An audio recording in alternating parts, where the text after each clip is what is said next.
থেকে একের পর এক ছাত্র শিবির যে চমক দেখিয়ে যাচ্ছে তার ধারাবাহিকতা অব্যাহত রয়েছে। সর্বশেষ ঢাকা বিশ্ববিদ্যালয়ে একটি চমৎকার প্যানেল দিয়ে সারা বাংলাদেশের ছাত্রদের মধ্যে একটি ঢেউ তুলে দিয়েছে, জোয়ার জাগিয়ে দিয়েছে, নতুন ভাবনা তৈরি করে দিয়েছে। একজন জীবিত গাজী, চোখ হারানো লোককে তারা দিয়েছে, একজন চাকমাকে নমিনেশন দিয়েছে, তারা একটি সর্বময় সার্বিক অংশগ্রহণমূলক প্যানেল তৈরি করেছে। আরও চমক হলো, পিনাকি ভট্টাচার্য একটি প্রেডিকশন দিয়েছেন তার ফেসবুকে 4 ঘন্টা আগে, যে ডাকসু নির্বাচন নিয়ে আমার প্রেডিকশন বলি ছাত্র শিবির ভিপি জিএস সহ বেশিরভাগ পদে জিতবে, আসলে জিতবে। পিনাকি ভট্টাচার্য এই প্রেডিকশন দেওয়ার পর তার ফেসবুকে মাত্র 4 ঘন্টায় 5,000 রিয়াকশন পড়েছে, 1200 শেয়ার হয়েছে, 5,200 কমেন্টস পড়েছে, 48,000 রিয়াকশন পড়েছে। এর মধ্যে 33,000 লাইক করেছে, 9,500 লাভ রিয়াকশন পড়েছে, 9,500 লাভ রিয়াকশন পড়েছে। হাহার নাই বললেই চলে, 4,000 লাভ রিয়েক্ট পড়েছে। 48,000-এর মধ্যে 4,000 লাভ রিয়েক্ট পড়েছে, লাভ পড়েছে 9,000। মানে বেশিরভাগ মানুষ তার এই বক্তব্যকে গ্রহণ করেছে, বুঝতে পারছেন? অর্থাৎ তবে পিনাকি ভট্টাচার্য এর সাথে একটি ভয়ের কথা বলেছেন, আতঙ্কের কথা বলেছেন এবং আশঙ্কার কথা প্রকাশ করেছেন। এটা হলো চূড়ান্ত একটি বুঝার বিষয়। যেমন তার স্ট্যাটাসটি ধীরে ধীরে পড়ে শোনাচ্ছি আপনাদেরকে, তারপর সুযোগ পেলে 2-1টি মন্তব্য পড়ে শোনাবো। ডাকসু নির্বাচন নিয়ে আমার প্রেডিকশন বলি ছাত্র শিবির ভিপিজিএস সহ বেশিরভাগ আসনে জিতবে। হলগুলোতে কিছু আসন ভাগাভাগি হবে, অর্থাৎ কিছু কিছু ছাত্রদল জিততে পারে, ছাত্র ইউনিয়নও হলের কিছু আসন জিততে পারে। হলগুলোতে কিছু আসন ভাগাভাগি হবে। শিবিরের বিজয় হবে ফেনোমেনাল। ফেনোমেনাল মানে একটা ঢেউ, জোয়ার, কাল্ট ভাঙা, জোয়ার ভাঙা এবং মানুষের মাঝে একটা উন্মাদনা তৈরি করবে, উন্মাদনার জোয়ার তৈরি করবে। ফেনোমেনা মানে একটা বিষয়, একটা ভাবনা, একটা রাজকীয় ভাবনা। যেমন আপনার এই ব্রাজিলের রোনালদো মনে আছে? টাকু, প্রিয় খেলোয়াড়, কিন্তু সর্বকালের সেরা খেলোয়াড়দের একজন। তিনি কি বলেছেন? তাকে বলা হতো মিস্টার ফেনোমেনা সারা ওয়ার্ল্ডে। তিনি একটা ভাবনা, তিনি খবর পড়েন না, তিনি নিজেই একটা খবর। রোনালদো আজকে খেলবে, একটা খবর। আজকে এটা খায়, এটা একটা খবর। রোনালদো মার সাথে ফ্ল্যাট কিনেছে, এটা একটা খবর। রোনালদো মাকে ভালোবাসে, এটাও একটা খবর। আগামী ম্যাচ খেলবেন না, এটা একটা খবর। এরপরের ম্যাচ খেলবেন, এটাও একটা খবর। মানে সে যা করে তাই খবর, ঘর থেকে বের হলেই খবর। পাপারাজ্জিরা লেগে থাকে তার পিছনে পিঁপড়ার মতো, তিনি যেন একটা রসগোল্লা। এমনই তার এই শিবিরের বিজয় হবে ফেনোমেনাল, ভোটের তফাৎ হবে প্রচুর, বাঁধ ভাঙা, জোয়ার ভাঙা। এটাই বলেছেন পিনাকি ভট্টাচার্য। হলগুলোতে কিছু আসন ভাগাভাগি হবে, শিবিরের বিজয় হবে ফেনোমেনাল, ভোটের তফাৎ হবে প্রচুর। ছাত্রদল হয়তো ভাবছে তাদের নিজস্ব একটা ফেনোমেনাল আছে, যে তাদের 594 জনের সদস্য হলগুলোতে, হল কমিটির।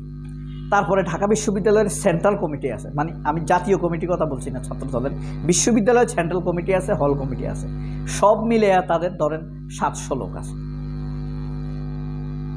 ছাত্র ইউনিয়নের সমর্থক মিলে ক্রিম আছে ধরেন 600। এরা উৎপাত বেশি করে, আর এদের উৎপাতগুলো মানুষ জানে। কারণ কি?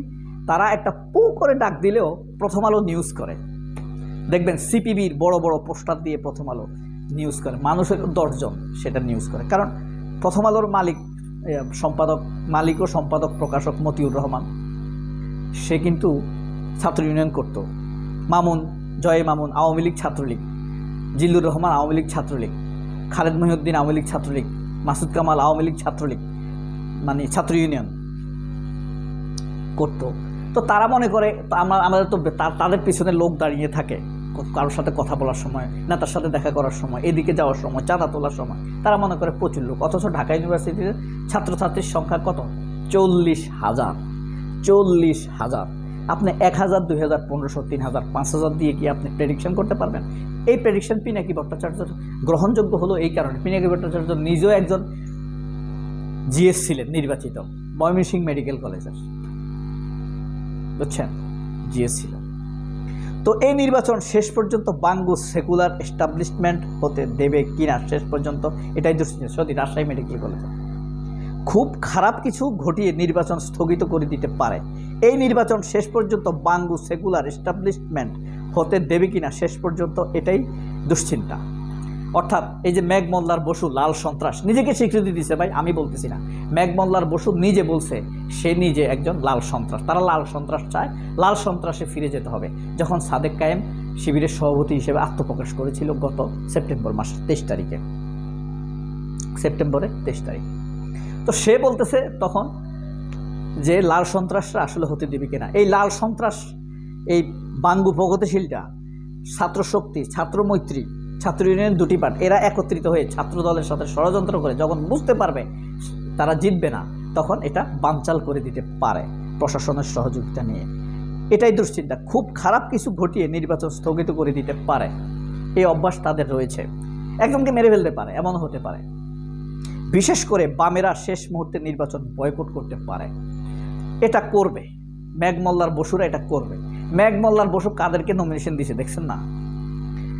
একটা ইসলামপন্থী দল ফেয়ার নির্বাচনে জিতে আসবে, এর চাইতে বড় দুঃস্বপ্ন বাঙ্গু প্রগতিশীলরা আর কি হতে পারে তাদের জন্য? ভারতের জন্য এর চাইতে বড় আতঙ্কের আর কি হতে পারে? পশ্চিমাদের জন্য এত ভয়ের বিষয় আর কি হতে পারে? দুঃখিত, এটা একটা ভয়ঙ্কর বিষয়। এই ঘটনাটা তারা ঘটিয়ে দিতে পারে শেষ পর্যন্ত। কিন্তু ঠিকভাবে নির্বাচন হলে এইটার ফলাফল হবে বাংলাদেশের রাজনীতিতে সুদূর প্রসারী। যদি নির্বাচন হয় সুদূর প্রসারী, এর কারণ কি? এই নির্বাচন 100 বছরের কাল্ট ভেঙে দিবে। ইতিমধ্যে বিবিসি সহ বাংলাদেশের কিছু নিউজ পেপার বা পোর্টাল তারা মিথ্যা নিউজ করছে, বিবিসি বাংলা সহ, যে প্রথমবারের মতো শিবির ফর্ম জমা দিয়েছে, প্যানেল করেছে ঢাকা ইউনিভার্সিটিতে। না, তারা সেই 40 সাল থেকে 47 সাল থেকে 82 সাল থেকে আপনার প্যানেল দিয়ে আসছে। এরা মিথ্যা বলেছে, বিবিসি মিথ্যা প্রপাগান্ডা ছড়িয়েছে। প্রফেসর গোলাম আজম ঢাকসুর জিএস ছিলেন 42-43 সেশনে, 1942-43 সেশনে, 47-48 সেশনে ডাকসু যখন ভাষা আন্দোলন দামা বাঁধছে, ভাষা আন্দোলনের ইশতেহার পাঠ করেছেন গোলাম আজম। এটা আপনারা জানেন কিনা? ইশতেহার পাঠক তিনি ভাষা আন্দোলনে। সে ছিল তাদের পূর্বপুরুষরা, অর্থাৎ রাজনৈতিক পূর্বপুরুষেরা এখানে ভালো করে এসেছে। তার সেখানকার ছাত্র মেধাবী একাডেমিশিয়ান, এক একজন বড় মাপের একাডেমিশিয়ান। কিন্তু ঠিকভাবে নির্বাচন হলে এইটার ফলাফল হবে বাংলাদেশের রাজনীতিতে সুদূর প্রসারী। সেইটা বাঙ্গু প্রগতিশীলটা না, সম্ভবত ইসলামপন্থীরাও ঠাহর করতে পারে না। এটা কত বড় মাপের বাংলাদেশের রাজনীতিতে একটা ভূমিধস হবে, নতুন আইকনিক একটা ম্যাটার হবে, কার্ড ভাঙা একটা ইতিহাস হবে। পিনাকি ভট্টাচার্যের সাথে আপনি কতটা একমত কমেন্ট বক্সে জানাবেন। সবাই অনেক ভালো থাকবেন। আল্লাহ হাফেজ, আসসালামু আলাইকুম।